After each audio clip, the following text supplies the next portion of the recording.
Aiboan, Vanakkam, Assalamu alaikum, good evening, and a very warm welcome to this, the second of the AmCham Sri Lanka Law Review series of webinars, or online resources as I like to call them. This series has been created and curated to provide you with academic and empirical insights from the experts in the know on various issues of contemporary law as it relates, of course, to business and the various challenges we are faced with as we all embrace this learning curve together. Sometimes I actually wonder, is the environment what evolves around us, or is it us that evolves with the environment? Point to ponder, I guess, like the chicken or the egg. Well, last month on the AmCham Sri Lanka Law Review, we took a deep dive into the emerging issues of labour law in Sri Lanka. Today, developments in arbitration and the way forward for companies as we adjust to the new way of business, certainly a more digitised but also faster paced, sterile and efficient. Discussing this topic at length, once more, an eminent panel of experts.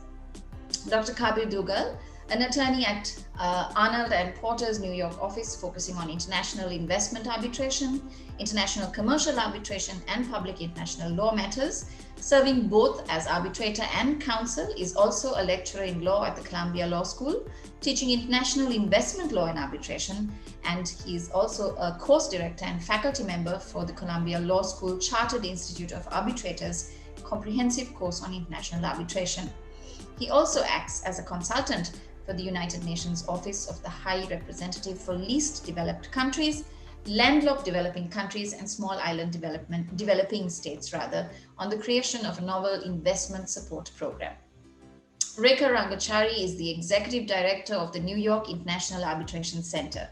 Rekha also maintains an active connection to academics as associate editor of the Juris Investment Arbitration Conference volumes, an adjunct professor at Seton Hall Law School and peer review board member of the American Review of International Arbitration at Columbia Law School. Dr. Asanga Gunawansa has over 26 years of experience as a legal counsel and is an expert on legal aspects of project financing, public-private partnerships, public procurement law, construction law, environmental law, and arbitration.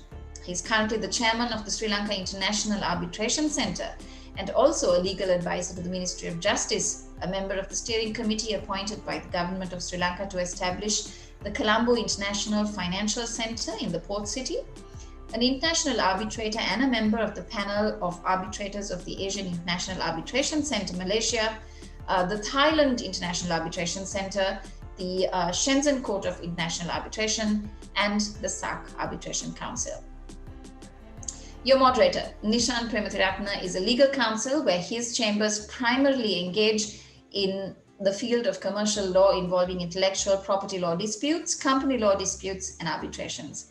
He is an International Chamber of Commerce YAF regional representative for Sri Lanka. He is also the sector specialist for commercial law reforms for the Ministry of Justice of Sri Lanka, appointed by the Cabinet, and is also the convener of the committee appointed by the Minister of Justice to set up the Small Claims Court and also reform the pre-trial procedure in civil litigation. Nishan has been involved in ICSID arbitration as well as SIAC arbitrations. I'm your host and facilitator, Rai Raymond, and I will now hand you over to Nishan to take you through what is sure to be an extremely interesting and insightful session and discussion on the topic of developments in arbitration and the way forward for companies. Nishan, over to you. Good evening, everyone. Thank you very much, Rai, for the pleasant words and the lovely introduction. It's a privilege to be a part of AmCham Sri Lanka's webinar series. I think the panel, which was introduced, need not be introduced again. Their experience and expertise in the subject area speaks for itself. So the topic today is basically an attempt to focus on arbitration and the impact of COVID in respect of how globally arbitrations have evolved into whether they have progressed or whether the entire setup of arbitration has crippled owing to the implications of COVID. So the arbitrations we know and the international arbitrations we have been a part of requires parties to meet at a common destination and i.e. term the seat of arbitration, and the arbitrators would also meet there. There would be hearings that would require people to be in person, and ultimately pursuant to oral hearings, written submissions, and entire lengthy procedural exercise, the arbitral tribunal would proceed to enter award either in favor of the claimant or in against the claimant. So, however, in the advent of COVID and the inability for global travel or crippling of global travel, what has actually transpired in the world of arbitration? Has arbitration actually resulted in whether it has resulted in a process of completely crippling down, or owing to the implications of COVID, has the entire process of arbitration actually taken a turn to its own betterment? Are we seeing more expeditious procedure? Are we seeing a reduction of costs? Are we seeing the non-requirement of witnesses being flown all over the world? Or are we seeing a situation where there is an issue in respect of holding procedure or holding inquiries or hearings in an unbiased or impartial way? Are we seeing issues in that nature? So I think the panel would share their own thoughts and views on this and their own experiences on the effect of arbitration or the effect of COVID in arbitration. And without too much of further ado, I would humbly welcome Dr. Asanga Gunawansa, who know introduction in the world of arbitration. He's in our part of the world, in Sri Lanka. He is well known for his in-depth and practical and pragmatic approaches brought in respect of the Sri Lankan arbitration culture and setup, which unfortunately encompasses delays and so many pitfalls, which has led to parties or local parties turning away from arbitration. But we are here in a more global context, and we are here to actually talk about the entire global sphere of arbitration and the impact of COVID. So I will invite Dr. Asanga Gunawansa to share his views on the topic which we have at hand. Over to you, Dr. Gunawansa.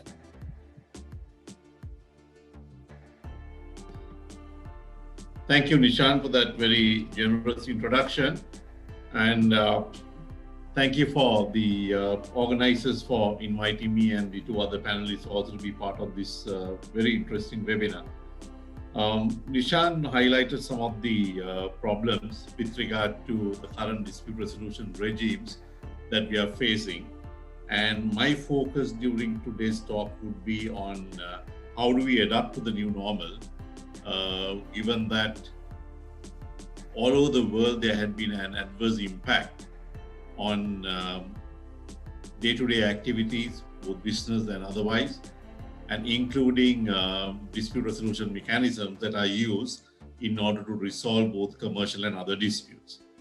So the focus during my presentation would be on the delays that have been caused as a result of the current pandemic, and then how do we adapt to that situation where the arbitration does actually have the capacity to adapt, and if so, what measures should be implemented in order to make sure that the disputes between parties to commercial transactions and trade transactions can be resolved without wasting time.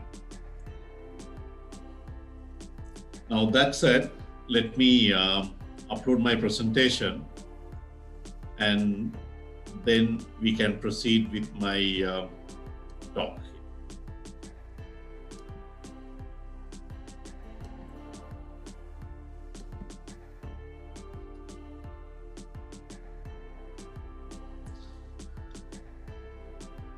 So the problem, as we understand, is not national, it's a global issue.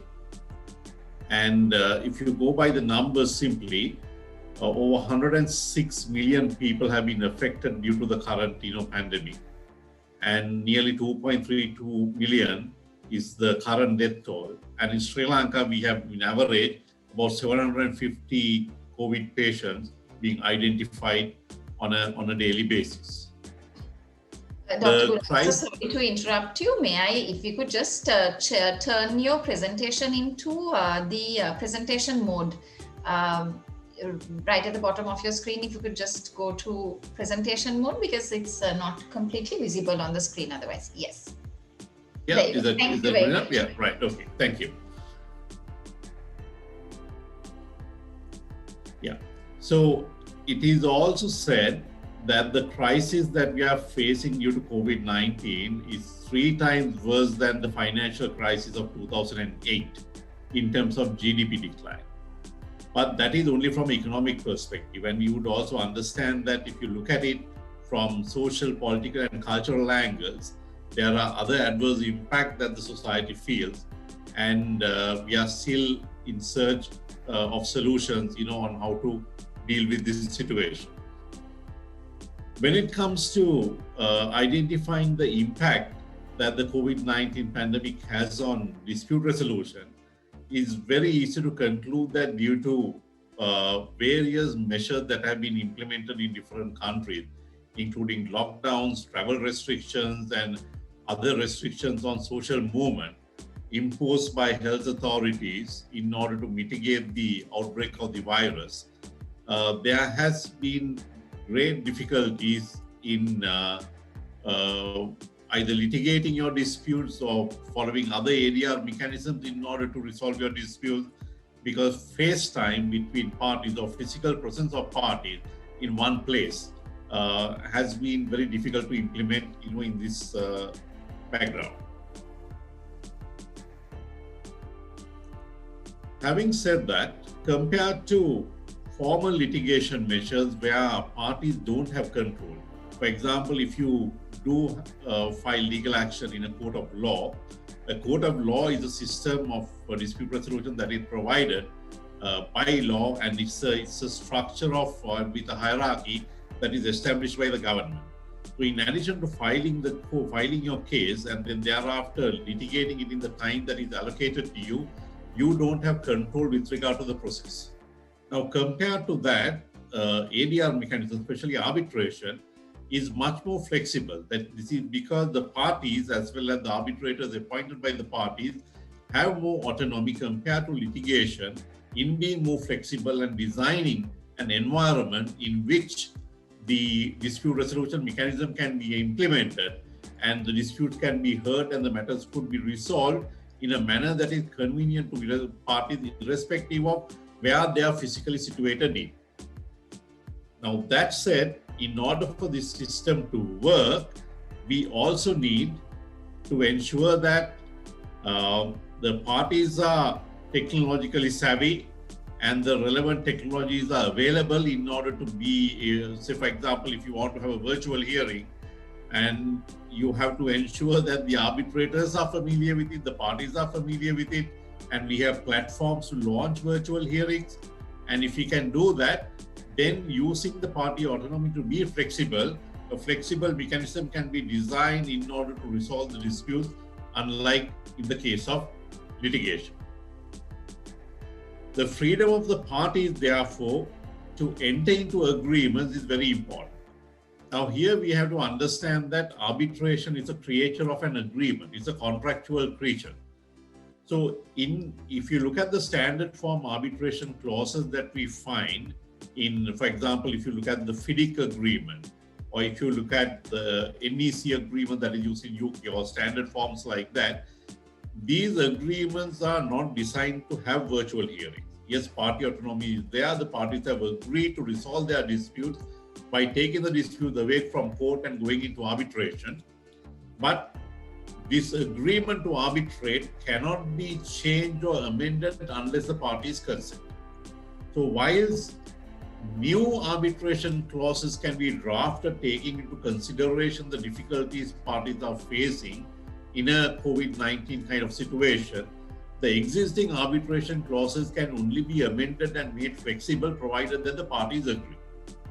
Now, I know there's a huge corporate following for this webinar. So from a corporate perspective, if you are a contracting party, it is very important for you to identify the need for you to not waste time and proceed with your dispute resolution mechanism and find a solution quickly. So in a situation like that, let's assume that a party in Sri Lanka has entered into an agreement with a party in, let's say, party in South Africa. And the agreed forum for dispute resolution is Singapore, and we have 3 arbitrators, one from London, one from Hong Kong, and one from Singapore. Now, in a situation as what we are facing today, where there are travel restrictions and you can't get out of the country, and how do you have an arbitration of this nature? Now, the arbitration institute for administering the arbitration may be either ICC or SIAC or some institution like that the parties have identified. But even in that situation, if the parties can be flexible, then you might be able to get the Secretariat's help and have a virtual hearing where not only the 3 arbitrators will join from whichever jurisdiction they are in, the parties also will be able to join from whichever jurisdiction they are in, and so will be the witnesses. If I may give an example of a recently concluded arbitration, we had a situation where the dispute was between a Sri Lankan party and a party in Switzerland. And there were 3 arbitrators, including me. I was in Sri Lanka, the 2 other arbitrators were in Singapore. And we had 2 witnesses giving evidence, one from Austria and one from Portugal. And we were able to have a virtual hearing and 3 consecutive days of hearing, and the arbitration was over. And that was actually, the arbitration was concluded much faster than even an arbitration where the physical hearing would have been held in Singapore, because with arrangements of travel and lodging, all that being taken care of, a party may not have been able to identify 3 consecutive days so quickly in order to proceed with that arbitration. Now there, both parties, both the claimant and the respondent, were able to identify the need to resolve the dispute as soon as possible. And irrespective of the impediments faced due to the COVID-19 situation, they had a more flexible approach in order to amend the arbitration clause that already existed in their agreement and introduce certain flexibility so that this virtual hearing could be completed. Now, in order to facilitate the virtual hearings and in order to mitigate the adverse impacts of the COVID-19 pandemic on dispute resolution, especially arbitration, some arbitral institutions have started providing guidelines to parties, councils and tribunals concerning measures that could be adopted. For example, the International Chamber of Commerce has published a guideline called the Possible Measures Aimed at Mitigating the Effects of COVID-19 Pandemic. And if you look at this, there are 2 major aspects that they are focusing on. One is preventing the COVID-19 related delays, and the other one is organizing virtual hearings and facilitating virtual hearings for the parties so that the parties can, without wasting time, proceed with the originally agreed timelines in order to resolve the disputes. Another example I can give you is from the London Court of International Arbitration. If you look at the measures that have been taken by LCIA, they have also introduced what is called a guidance note for arbitrators. And in that, they clearly acknowledge the importance of concluding hearings, not only by video conferencing, even by telephone when it is possible. And LCIA also has published a service update on this, informing the parties on ongoing measures that they are taking to make the system even more effective and efficient in the current scenario. Then there are other institutions like the Arbitration Institute of Stockholm and even the Singapore International Arbitration Center, which are in the process of coming up with guidelines in order to facilitate virtual hearings. Some countries have gone the extra mile. For example, in countries like Netherlands, Austria, and Hong Kong, they have in fact introduced statutory amendments to allow witnesses to be examined without being physically present at the hearing venue, right? And therefore facilitating virtual hearings in order to be able to conclude dispute resolution between parties by way of arbitration pretty rapidly. Some arbitral institutions have even amended their rules in order to enable video conferencing. For example, the Korean Commercial International Arbitration Rules of 2016 has amended with Article 24.2, which now enables the parties to engage in video conferencing instead of physical hearing in order to resolve their disputes. There was a report that came out from the ICC on time and cost in arbitration, and in this report also suggests that arbitration users use video conferencing in place of physical meeting because that could also save time and cost. Now, this is another aspect that the corporate entities who are engaging in commercial agreements and choosing arbitration as a process to take into consideration. If a complex arbitration is to be heard, and sometimes when you have to make sure that your witnesses travel from one jurisdiction to another, the arbitrators travel from different jurisdiction to one venue, then transportation of documents, and there might be site visits in some other jurisdiction. All these taken into consideration will consume a lot of time, and there will also be a lot of costs involved. Now, you might be able to cut short all this if you actually engage in virtual hearing, which is also another plus factor to consider why parties should look at virtual hearings in a more positive manner. Now, that said, as in anything, even in virtual hearing, there are pros and cons. I'm going to very briefly identify some advantages as well as some disadvantages. A virtual hearing in an arbitral hearing is conducted by audiovisual means, and this requires the familiarity of the arbitrators, the attorneys and representatives of the parties and the witnesses to be able to engage in an online hearing and use these platforms in order to be able to conclude the hearing efficiently. Now, with the help of virtual hearings, participants no longer have to travel, as I mentioned earlier, and they can be in different places, and therefore being in different places, they still might be able to conclude the hearing, which is in fact an advantage. There are various service providers and there are various applications that have been developed in order to facilitate this. We are using one of them now. And in addition to that, Zoom, Skype, these are other platforms that can be used in order to conduct virtual hearings.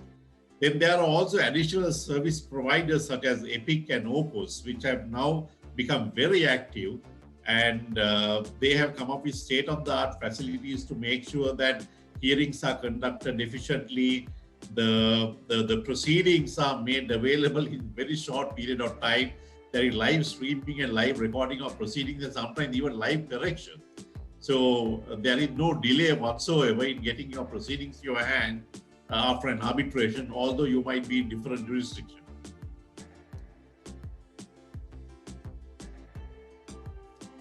Having said that, if you look at the limitations or the disadvantages, one disadvantage would also be the requirement of the parties' agreement to be flexible. So if one of the parties actually is not very keen to proceed with the arbitration and want to buy time and want to delay, prolong the process, then in an existing arbitration clause, if a request is made to amend it, that party can object. And if that party objects, then the other party, the arbitrators can force you to change that because that is already in the agreement. So the flexibility comes with the agreement of the party, whether it's a new clause or an existing clause. One could also argue that having virtual hearings may not be perfect, given that face-to-face hearing may be necessary in certain situations. I mean, one of the arbitrations where I sat as an arbitrator, when we proposed virtual hearings, the submission that was made by the counsel for a particular party is that his cross-examination cannot be conducted perfectly without having the witness in his presence, because he needs to see not only the facial expressions but also body language of the witness. Now that's a fair submission in my view, because if you are examining a particular party, when one question leads to another question, you might want to study the person's, facial expressions as well as body language. So in virtual hearings, you might not be able to do that. Then also, when it comes to confidentiality of the proceeding, there can be issues. Because in virtual hearings, you might not have control of the room where the witness is and where the witness is giving evidence. So if the witness can be coached by someone can, stand in another room, use some sort of a, media device in order to give advice as to what answers the witness should give, you might not be able to control that process in a virtual hearing, whereas in a physical hearing, you have absolute control over that process. Another problem that we have is some arbitrators, maybe due to old age, maybe due to not being technically savvy, are averse to the idea of having virtual hearings. And if you suggest to them, let's use Zoom, let's use Teams, they are not familiar with the flat platform, and they don't want to be flexible. So there we will have a issue. Then use of these platforms also brings in the issue of cybersecurity. In a physical hearing, you might be able to control the environment in which the information is disseminated and how the entire process is conducted. But in virtual hearing, you have to rely on third-party platforms to facilitate that. So the cybersecurity issue needs to be concerned, whether the platform that you use or the third-party service provider that you use are reliable, and if not, what measures should be taken to mitigate the disadvantage. There's a very interesting protocol that came out called the Seoul Protocol on Video Conferencing in International Arbitration in 2018. The key aim of this protocol is to come up with certain new processes in order to make sure that these video conferencing or virtual hearing facilities can be conducted in a manner that is acceptable and neutral and fair to all parties. I want to very quickly run through some of the clauses. For example, Article 1.7 of this protocol states that the conference should be terminated if the video conferencing is going to result in unfairness to a particular party. Likewise, Article 2.1c ensures equal chance or equal opportunity for parties to present their case, and presenting evidence and so on. Then Article 3.1 addresses the issue of witnesses being unfairly guided by off-screen coaches. So that is one of the disadvantages which I highlighted earlier. Then Article 4.1 ensures that the hearing is transparent by requiring that any relevant evidence is clearly identified and disclosed beforehand. And Article 5.1 provides that the parties and the tribunal can agree on what requirements that they should adopt with regard to video conferencing facilities and so on. So that is basically the information that I have to share with you in the short time that has been allocated to me. Now, I just want to end with highlighting few issues, way forward, for Sri Lanka. I'm in Sri Lanka, and I know part of the audience is also from Sri Lanka. In Sri Lanka, we engage in, like most other jurisdictions, both ad hoc and administered arbitration. Now, when it comes to administered arbitration, we have two domestic arbitration institutions. One is the Sri Lanka National Arbitration Center, and the other one is the Arbitration Center of the Institute for Development of Commercial Law and Practice. In addition to that, there is a third entity called the Sri Lanka International Arbitration Center, which has been set up, but it is not currently functioning due to lack of seed funds, from the government. Now, although we have these two arbitration centers, at the moment, when it comes to domestic arbitration, a lot of arbitration hearings are being postponed for the reason that due to health-related fears, some of the arbitrators are reluctant to, come and sit with the other arbitrators and the parties and the witnesses. And sometimes we go to arbitration center and we hear that there had been a COVID positive patient, among one of the workers, and then, the place is frozen and we can't proceed with hearing. So even with regard to domestic hearings, we need to come up with these virtual hearing facilities and implement them. However, we can, as academics or practitioners, identify the need, but if we are to actually implement this, then we need the support of the parties to disputes, because they are the ones who have the autonomy to be flexible and agree on virtual hearing. In addition to that, we need the practicing and sitting arbitrators to be open to the idea of, at least trying out virtual hearing, because I firmly believe that they can be successful. And so with that, I will stop my presentation. I'll be happy to respond to any questions if anyone has. Thank you. Thank you very much, Dr. Gunawansa. I think that was quite a comprehensive assessment of where we are in the present context of the entire arbitration process, and also the specific issues which Sri Lanka faces in respect of transforming itself from the in-person arbitration to a virtual hearing setup. Now, just to add on to your thoughts, Dr. Gunawansa, I would also wish to say now, in a local arbitration, yesterday I was in a local arbitration and I was sitting as the arbitrator, and actually I wanted to have the hearings on a virtual platform, but unfortunately, without any fault of any party, there seemingly is an added cost element involved, and the party signing up at the very outset for arbitration and has a pre-agreement in respect of the cost for the arbitrators, the cost for the center, and this new in the advent of this new situation or the pandemic we are facing, whether parties are actually inclined or interested in taking up this added mantle of costs. So because as the several issues which you pointed out, the confidentiality issues, hearing of witnesses, and most importantly the infrastructure required is not an easy thing which can be provided free of charge by an institutional arbitration center.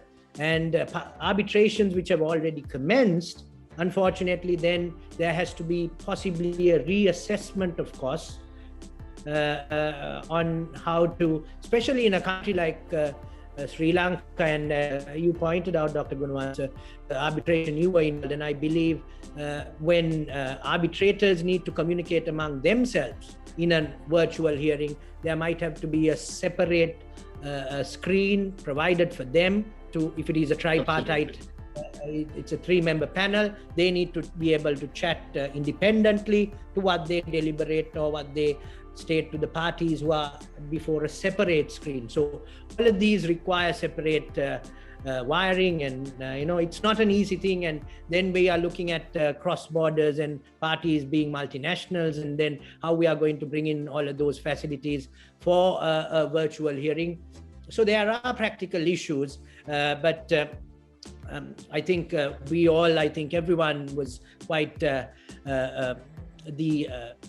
gamut of facts which you presented was quite informative, and I would open up questions at the end of this session, but at this juncture I would invite Professor Rekha to set out her views. It's actually going to be a joint presentation between Dr. Kabbir and Professor Rekha, but I would allow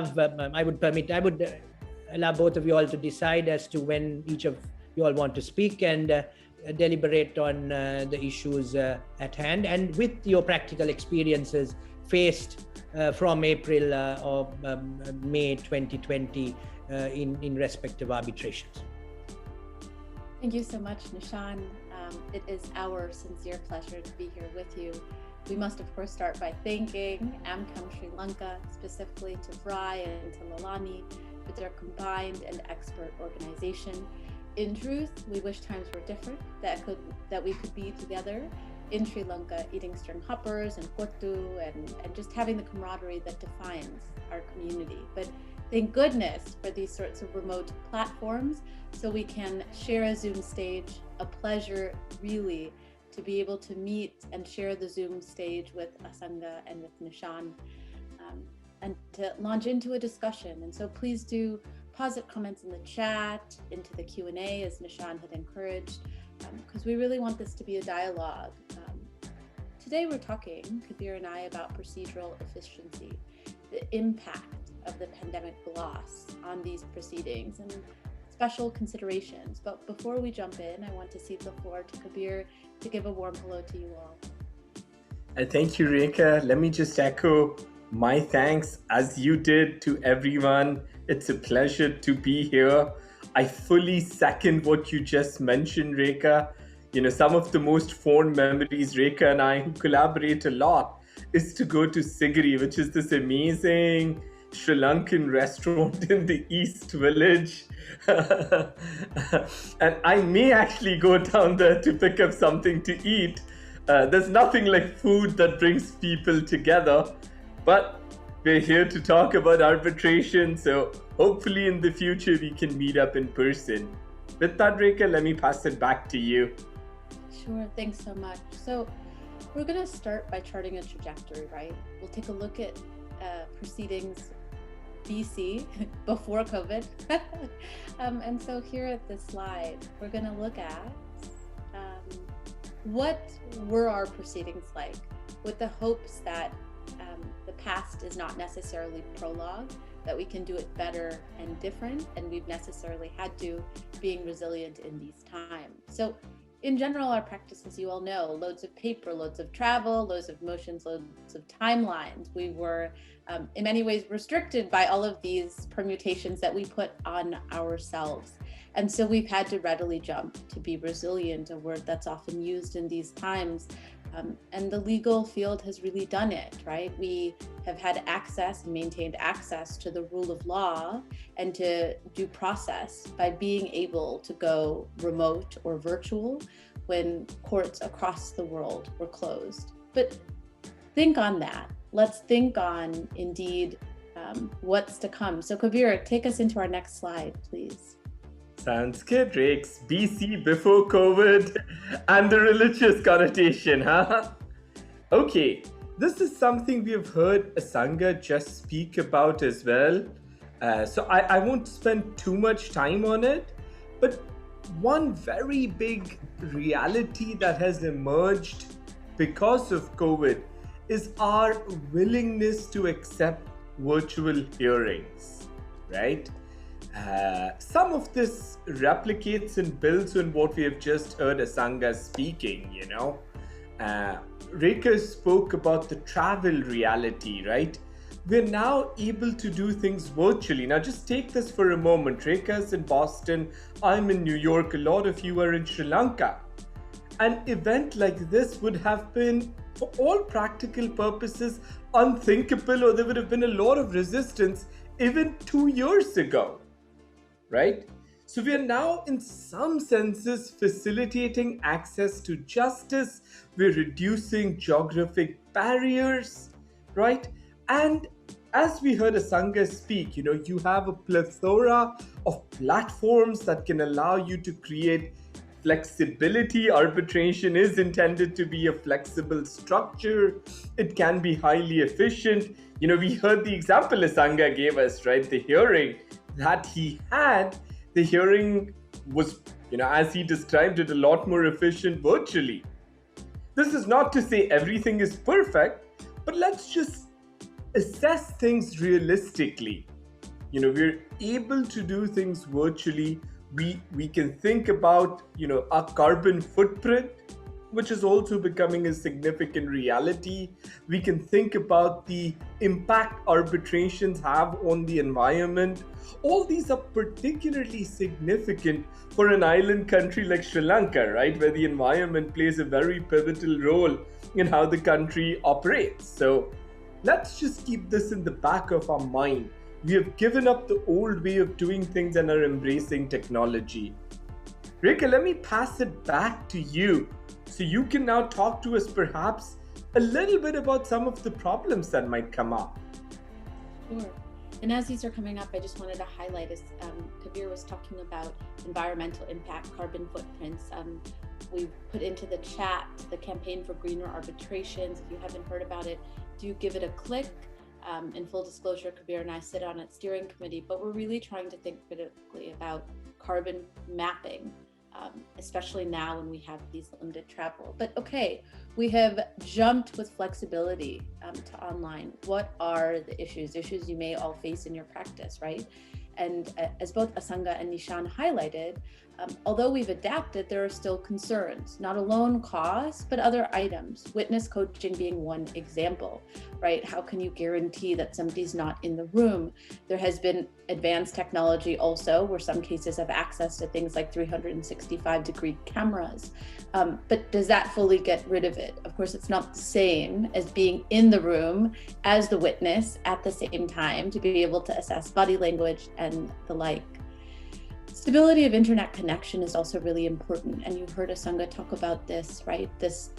These various protocols that have come out from groups, and I specifically highlight here out of Korea, from KSAB, out of different arbitral organizations and bodies in Africa, to specifically delineate bandwidth and connection speed, to talk, at a very descriptive level, what do we need to get access? And it's granular, but it has to be. We have to be willing to do that and not just take a sort of top level view.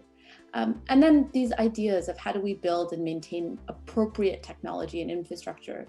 The hope is really that it's not just when we come out of the pandemic that we will have amnesia and we will forget all of the tools that we have readily learned, the security protocols, the measures, because it will all be for naught otherwise. So how do we maintain these and create stability lines so that when we come out of it, we really are looking at a more hybrid practice than one that's fully in person or one that's fully remote, but really a confluence.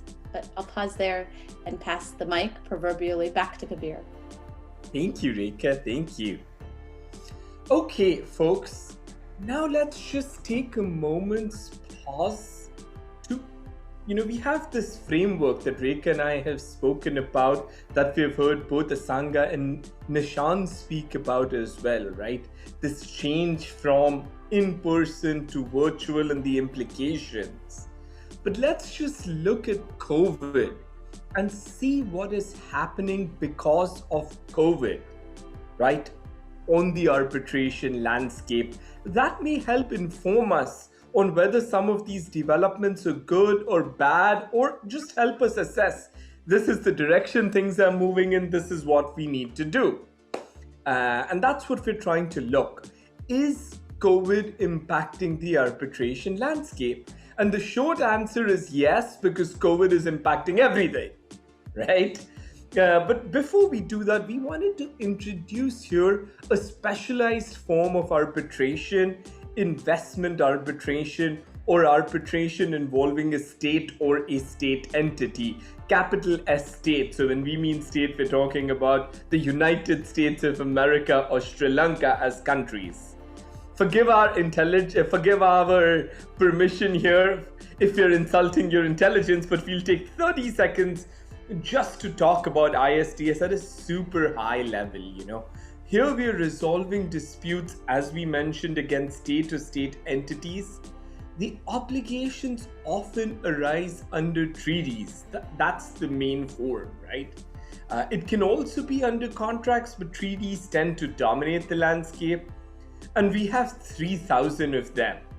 And these treaties are fairly broadly worded. It's things like, we will guarantee fair compensation. We will treat, foreign investors in a fair and equitable manner.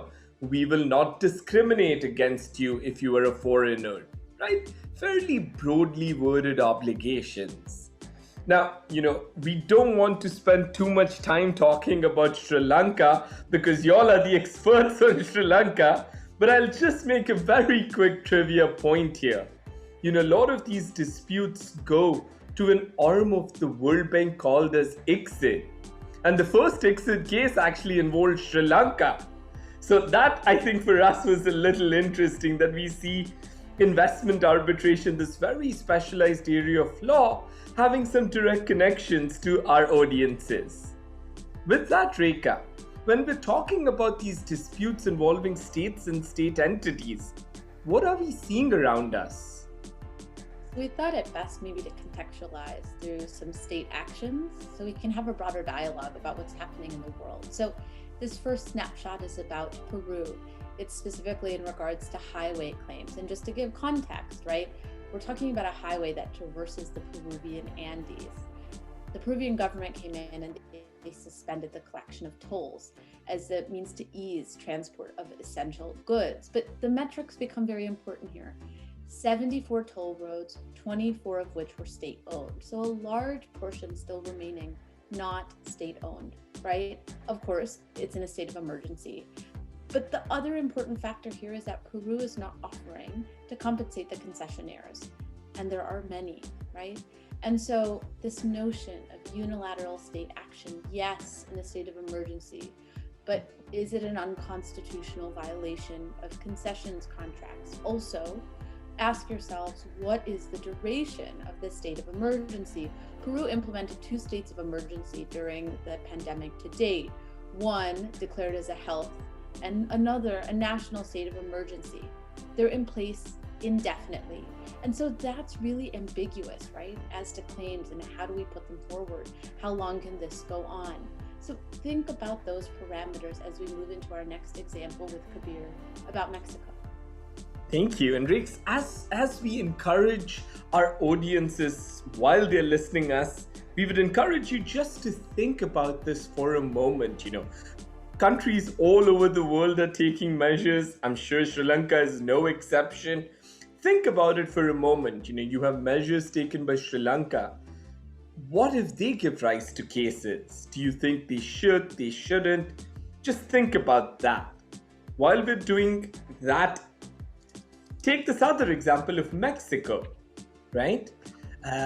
When the pandemic started, the Mexican government decided to place restrictions on renewable energy. And the reason given was that there was a lack of demand because of the pandemic, right? So you're using the pandemic to adopt a measure, and a fairly far-reaching measure. Now, this is where you see things getting complicated, right? The investors have started saying, look, the government was never a fan about renewable production the way we were doing it.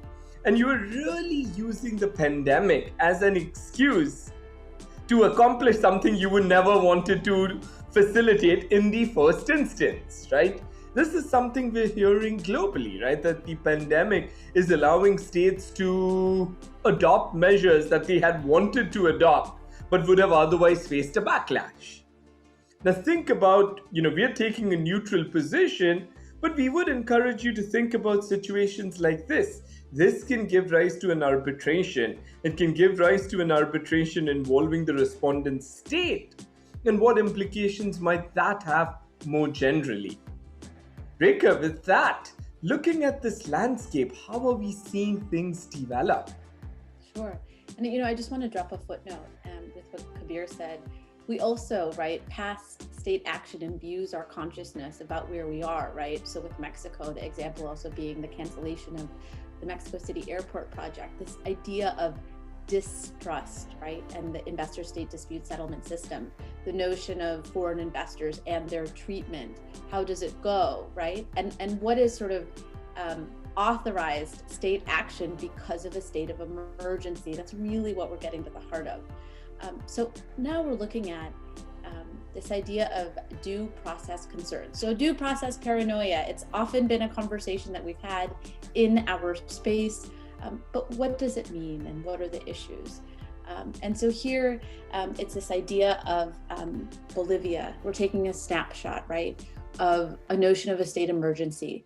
Bolivia claims mandatory confinement, that they were materially impacted. And this notion of why they are not able to file their statement of defense. They use the claim of force majeure. And so I just want you to pause and think about the weight of a force majeure claim. It takes a lot to prove, and Kabbir will go through the analysis of what the tribunal found, right? But that high bar is important. And so as you think about the definitions that the tribunal gives on why they find the way that they do, think about What are the claims that we have to use, the excuses even? And sometimes the humanity excuse is one that may also be operable. I'm not able to meet that deadline. Can we agree on extending the deadline? It's something we do all the time in our practice without issue. But I'll pause there. Kabbir, take us into what the tribunal found. Sure. In the interest of time, I'll probably go a little quicker here, just so we have some time for Q&A. But the tribunal really comes up saying, and I think this gets to your point, what is the argument being raised? Here the the state wants to rely on the pandemic to put off the proceedings. And this is again at the very early stages of the pandemic, right? We're talking about March of last year, March, April. The tribunal rejects it. And the tribunal's reasoning at that stage was, look, the pandemic has created a new reality, but you have to adopt, right? And as we are seeing, it is possible to adopt. Now, how you may present your argument may impact how the tribunal came out. Force majeure just presents a very high bar, as Rekha said. But this is what the tribunal has told us. So I'll just pause here and pass it back to Rekha to talk a little bit about what are people telling us in light of all that we're hearing so far. Sure. And just as a note, we put into the chat as well a new study by ICA that's being done. Does a right to a physical hearing exist in international arbitration? Think about that, right, as well. Okay, global moratorium, what is this? What are we talking about? Certain bodies have come forward and said, now is not the time to be filing claims against the state, capital S, right, against any state. And so here, this is an example of the Columbia Center on Sustainable Investment, the CCSI, at Columbia Law School, calling for an immediate moratorium, a permanent restriction to enable governments to focus in on their states of emergency. Kabbir will take you in a little bit more into the reasons for this, but what you need to think about again is ambiguity. What is the duration of any moratorium? As lawyers, right, we're always thinking about the deadline. Kabbir, take us into the rationale. Sure. At a very high level, the reasons being given here is that governments need to focus on the pandemic. They shouldn't have to focus on litigations, right? And this is the other point that they're highlighting, that, these disputes involve millions of dollars. And if an award is given, that can be a very heavy percentage of your GDP, of any country's GDP, right? Countries shouldn't have to worry about that reality now. So this is what they're saying, and there is a lot of legitimacy to what they're saying. Just to echo what Rekha said, we are looking also at the pandemic as a basis potentially to abuse rights, right? So you're trying to balance these countervailing forces, right? Huge expense, and that the governments need to focus on the pandemic versus abuses that are taking place. Now, we just point this out because a lot of investment concerns eventually flow into commercial arbitration disputes.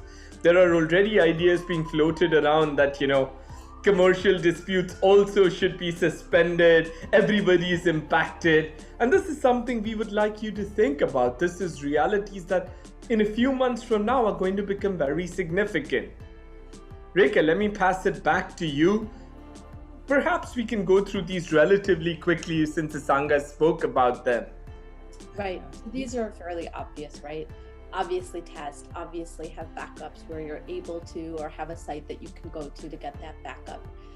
A thing I think I'd like to highlight is this notion of how we should also try to keep top of mind diversity, because as we've shifted readily to the remote platform, it hasn't always been as easy to bring your whole team into the room as you would do in a hearing, to give them exposure, to give them access to the tribunal.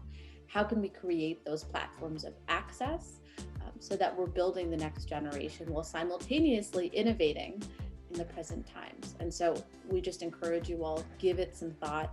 How can we do it better? We all have a role to play in this. And so we do it better together. Okay, folks, here's our final slide. What is the future now? We're looking at these concerns, we're looking at all these threatened claims, we're looking about the virtual hearings. And our honest answer right now is it's very early to tell. As we're seeing institutions are doing all these amazing things, we're learning from our virtual experience. It's still though very early to say if virtual hearings are only going to be the way we do hearings, There are limitations of time, there are limitations on the infrastructure. Hybrid hearings might be the future, right? Where we have some amount of it in person, but most of it happening virtually. We really need to see what form it's going to take. But our hope is, we all emerge stronger, we all emerge better, we're all able to take the pandemic and come out in a way that we're giving access to justice real meaning. Rekha, let me pass it back to you for any final comments. Sure. So, right, of course, we don't want to come out with professing anything. It's all still developing. I'm going to just take this comment that has come into the chat by Sanjaya on how we've been resilient. Different arbitral bodies have all jumped to the cause and introduced protocols and perhaps even focused on their market share. I do think we're going to see more collaboration as people realize we're going to be in hybrid, institution-based, predominantly in one jurisdiction, trying to figure out, okay, what is the local, the regional, the other institution that I can link up with to build community in our space. But in truth, that happens with every stakeholder. So it's not alone the institution that has to be in the spotlight. In truth, it's the practitioner, it's the counsel, it's the arbitrator. We all are devising ways to be synergistic, to be collaborative. And so my answer would be to that too. We have to figure it out, but we have to do it together without pointing fingers at one body alone, because otherwise we're never going to advance the cause, but rather it becomes a collective action problem. But I'll pause there and we'll open the floor, I think, to Nishan and to questions therewith.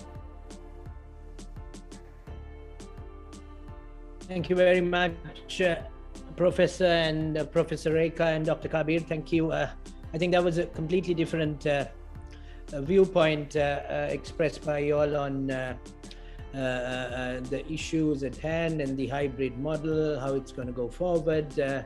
And in addition about Sri Lankan hoppers, which I was also checking up on Uber here in Sri Lanka, because I too love my hoppers and my seafood and egg hoppers especially. So the thing is getting them fresh and crispy is the secret. So going to one of those hoppers shops at this period, it's not easy. Hoppers have been hard to find, unfortunately, in our part of the world, freshly done hoppers. So notwithstanding, coming back to arbitration. So I think fundamentally, in all arbitrations, the objective of a party, and even in respect of the arbitrators, would be to be able to deliver an enforceable award.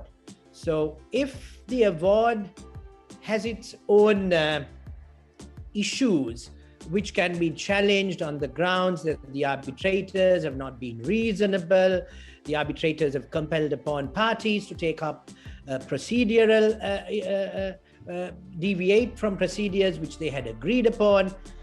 In such situations, the award can be subject to being set aside at the seat. So now in the context of the hybrid model and parties wanting to change, the ultimate fundamentals of arbitration have not changed. And enforcement and the UNCITRAL model law and the New York Convention, and even in respect of the ICSID investor disputes, ultimately the enforceability of the award is paramount. So in an instance where parties, or there is a party, I think the examples given by Professor and Doctor were where one party seemingly tries to fall back on COVID and try to bite for time. But now in such a situation, arbitrator enforce itself or themselves on that party and compel them and also run the risk of ultimately opening a can of worms with the award being challenged at a subsequent stage when it is so challenged at the seat. What are your views? How, in the context of an arbitrator, how would you transform your thinking process, considering the grievances, as Dr. Kabbir suggested? COVID has inevitably affected everyone and everything. So, be blind and cold to all of that, or are they also supposed to be humane and understand the plight of a party in respect of specific issues which can come to be?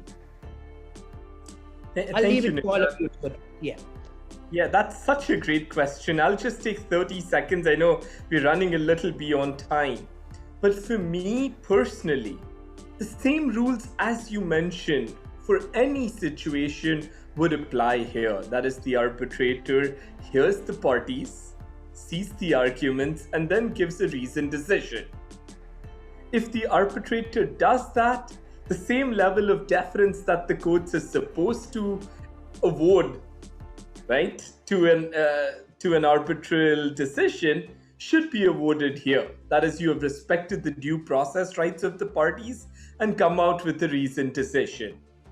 So I think the same analysis would apply to this situation, but I will leave it to my other colleagues to step in and offer any additional thoughts they may have.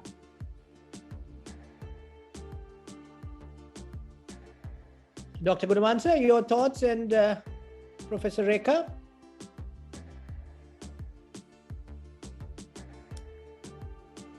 Asanga, you're on mute. We can't. Yeah, I think you're on mute. Can you hear me now? Yes, perfect. Yeah, okay. Thank you, Nishan, for posing that question. And if I may add to what Kabbir said, I share his sentiments on the same issue. And I think at the end of the day, the issue of enforcement has to be looked at from the perspective of what has the parties agreed and whether the arbitrator has acted within that agreement, within the scope of the agreement. Whether you want to change and apply a flexible mechanism and change an existing arbitration clause or a new arbitration clause, as long as the arbitrator acts within his mandate, then there is no difference to whether it's a virtually heard matter and an award that has been given pursuant to a virtual hearing or a physical hearing. But on the other hand, if the arbitrator tries to impose himself and then create his own procedures which is not acceptable to one of the parties, then definitely that is up to be challenged, at a point of time. And I also want to raise one question which Kabbir might want to question on, or he give some input. You raised this, you gave this example of what's happening in Mexico, Kabbir. That is where the government of Mexico is trying to piggyback on the COVID-19 situation and walk away from, some of the contractual, undertakings that they have given. But there are also some other unique situations happening in some of the Asian countries. I'm sure in Latin America, you might find similar examples too. This is a situation where the contractors who have entered into contract with the government is trying to use the change of law provision. As you know, if there's a change of law provision, and that gives them a compensable right. And the government has imposed various changes and passed new regulations to deal with the crisis, right? And then as a result of that regulation, there are, for example, delay in delivery, delay in construction, and so on. And the contractors are now taking the government institutions to arbitration on the basis of change of law. At the moment, there is no jurisprudence, as far as I know. So we are yet to see how the arbitrators will decide these things, and eventually as to how the courts will decide. So I would appreciate your input and Rekha's input on that as well. Rekha, do you want to take it away? I fully agreed. I mean, for me personally, I think the way you articulated it is very nice, because these are very tough questions, right? We're getting into the minds of people to figure out what the investor had in mind, what the state had in mind as the motive. I fully share this. It's going to be very contentious and very difficult to resolve, because you may have good intentions accompanied with not so good intentions on both party sides. I fully agree. It's going to be, in my view, something that's going to likely raise a lot of concerns about arbitration, because we're getting into this discussion on motives and mixed motives on on the party. So I don't know the answer, but I fully I acknowledge with gratitude the way you presented the problem, because I think that is the reality we're going to find ourselves in. And I would just add, I think we have a very some interesting stories to be told to legitimate the claims. And I don't even want to try to postulate what those could be, the rationales therewith, but I think in terms of jurisprudence, we're going to see a lot. And I would just bring back, this idea of due process is always something that underscores our practice, but the paranoia is something that has really eaten up and eaten against economy and efficiency. And so how do we get to a better practice? I mean, I think with all of these very colorful claims that are going to come out as we come out of the pandemic, we're going to see, and we're going to have to sort of dig deep to get to the reasonable answers of things against the unreasonable ones. Okay, thank you very much, everyone. I've got a question from Lasita Ferdinando, and I may be permitted to read it out. What if one had future contracts that were impacted by COVID? Can they seek force majeure protection, or still obliged to stick to the contract, knowing the potential losses one will incur? Any thoughts, eminent panel? I think all of you can also see the question. I'll kick it off just in brief and very quickly say, force majeure, the reason it's such a thorny argument to make is because not only is it a high bar, but it's very fact specific.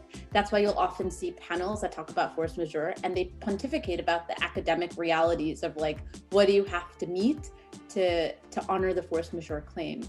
But it's tough really to say it in a context that's more general. So I'll pause there because I find it sometimes difficult. You trip on your own toes by trying to do it without a specific hypothetical or example. But that's exactly the plight that businesses and investors are looking at. What will happen and how long will pandemic go on? And what are the adaptations they're making in their contracts in order to ensure protections? But I'll pause, please, Asanga and Kabbir, curious to hear your thoughts. Oh, Kabbir, after you. Look, I think my answer is exactly the same. For force majeure, the starting point will be really to look at your contract and see what your contract provides for. You also want to look at the applicable law and see the requirements if the applicable law has for force majeure impossibility. For us, this will be common law defenses, right? So you look at what the common law tells us in that regard.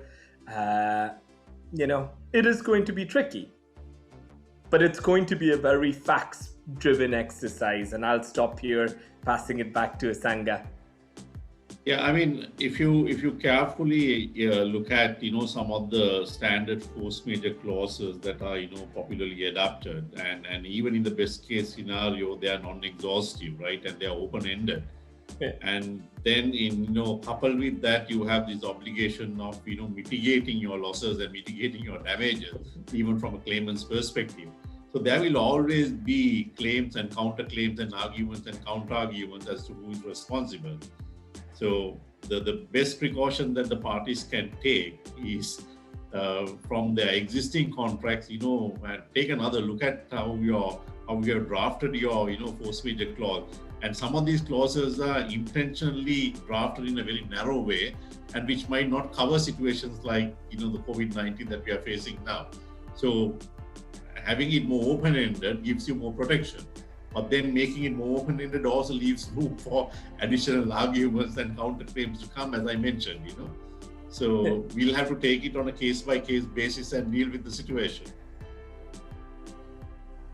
Thank you very much. Yeah, actually, I was also going to pose the question on how parties should, going forward, think on how to draft their dispute resolution clauses and how to word them in order to capture a degree of flexibility. But as Dr. Asanga also points out, I think a very pivotal point would be too much of flexibility can create ambiguity, and that can result in further variance and dispute. So certainty is also important, but then being able to move into a more hybrid setup, you need the degree of flexibility also. So I think it's a very thin line which parties have to consider when going forward in drafting dispute resolution clauses, because COVID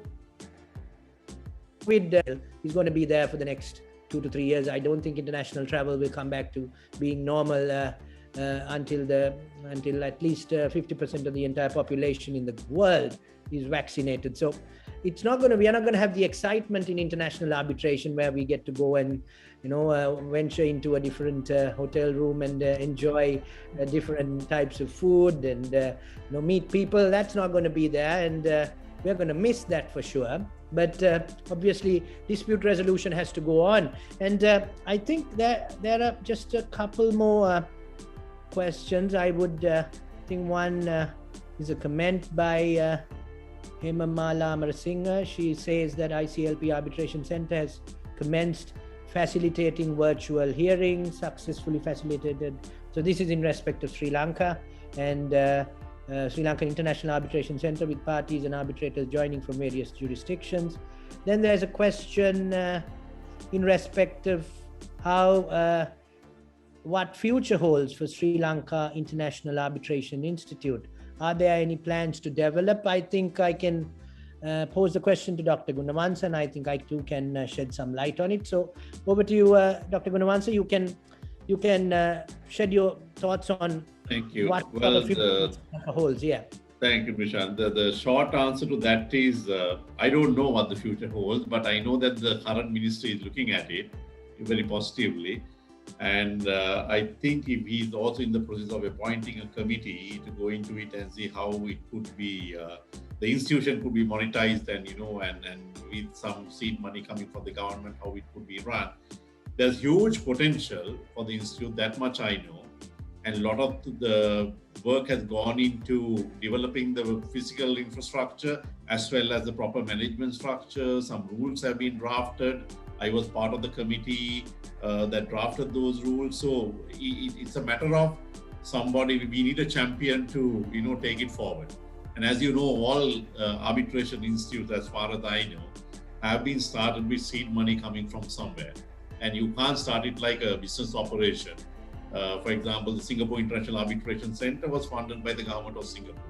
Asian International Arbitration Center, former KLRCA, was funded by the government of Malaysia. But after a while, it became self-sustainable. So we need to understand this, and somebody will have to come forward and take it. And I hope the current minister will do it. And also, Nishan, you are in a task force. So maybe something that you can look at, commercial law reform task force or something that you mentioned. And also the state of the drafting, state of the art arbitration clause is something, that your committee can look into. Definitely, Dr. Gunawansa. I think everything which you aspire is in the pipeline, and the minister, present Justice Minister, is driven to get Sri Lanka in the world map of making it an institutional, a global hub for international arbitration, something like Singapore or Hong Kong, where probably we can promote Sri Lanka in all its own, every aspect of the country. Even tourism and all of that can be developed concurrently to Sri Lanka growing as an international arbitration hub. So I think we need to look at, as Dr. Gunawansa points out, how to make the national or the Sri Lankan Arbitration Center more expeditious. It cannot be tied to, the notion is if something is attached to the state machinery in our part of the world, unfortunately, there is delay and there is a lot of bureaucracy and things don't happen. So, but we see how SIAC and the Hong Kong International Arbitration Center function. They're more, open to immediate, expeditious change and adaptation, which will be required for Sri Lanka to grow and the Sri Lankan Center of Arbitration to go. So, as Dr. Gunawansa points out, we are looking at the entire landscape of Sri Lankan dispute resolution coming up the rank. We are ranked 160 in the World Bank Doing Business Index to enforce a contract, taking over 1,400 days, which is appalling. I can say that without fear. So we are trying to work towards elevating Sri Lanka's position in the next year or so. So arbitration is an integral part of it, and we have to look at it and revamp the entire setup so that we progress and we are able to come and be a part of our beautiful culture and country. So on that note, unfortunately, time has run out. We have exhausted about 1 hour and 20 minutes of our time, and it was indeed my pleasure, and it was an honor to me to be able to be moderating such eminent personalities, such people with so much of practical and pragmatic insight to the area. And I think, and on behalf of everyone, and especially most of the participants are from Sri Lanka, we are all thankful to our own expert, Dr. Gunawansa, and Professor Rekha and Dr. Kabbir for joining us from all parts of the world. And because of this virtual platform, we were able to meet. And unfortunately, because we are on a virtual platform, me and Dr. Asanga can't take you all out to venture into the Sri Lankan hospitality. We could have entertained you with some Sri Lankan crab and so many other things, but we cannot do that. But we are very thankful, and we are thankful to Rai Raymond of AmCham for organizing and putting together this wonderful seminar, timely seminar, I must add, with which is pertinent to arbitration in a global sphere. So thank you very much, everyone, and I hand it over to Rai for her concluding remarks. Thanks very much, Nishan. And of course, thank you to each one of you, our panelists. I believe that was a very insightful and, yes, of course, entertaining presentation as well, Dr. Duggal. I did notice your comment, and yes, I agree with you very much. Sri Lanka does have absolute potential, and being AmCham, of course, I have to toot a little bit of the AmCham horn. So I have to say that there is actually in the works a USAID funded project which is looking very much at building an efficient justice system, and through that there will be a lot of developments in terms of virtual, in terms of encouragement, and looking at everything that you talked about in your comment about the potential that Sri Lanka has. It is, of course, an island paradise, and we do look forward to a time that we will be able to welcome you back here, and as Nishan said, a feast of Sri Lankan delicacies to share with you. So that's it from us on the Law Review for this month. We look forward to having you with us again next month, because this is a monthly offering from AmCham Sri Lanka. We do have another very interesting topic coming up. It also happens that it will be slap bang in the middle of International Women's Month. So we have a topic of interest, which is not going to be gender specific. It's going to be about equality rather than being gender specific, despite the fact that it's International Women's Month. So let's look forward to that. Keep an eye on this space as always, and we'll send you the details on that. Thank you very, very much to Rekha and to Kabbir, Dr. Gunawansa, Nishan. Thank you for taking the time, for your insights, for the presentations.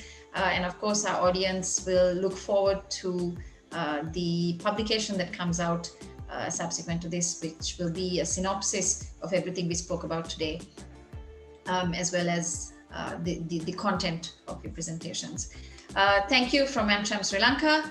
Have a wonderful rest of the week to each one of you, and we look forward to seeing you again. Good night from Colombo, and I believe it's going to be a good day from over there in the USA. Thank you, everybody. Bye-bye.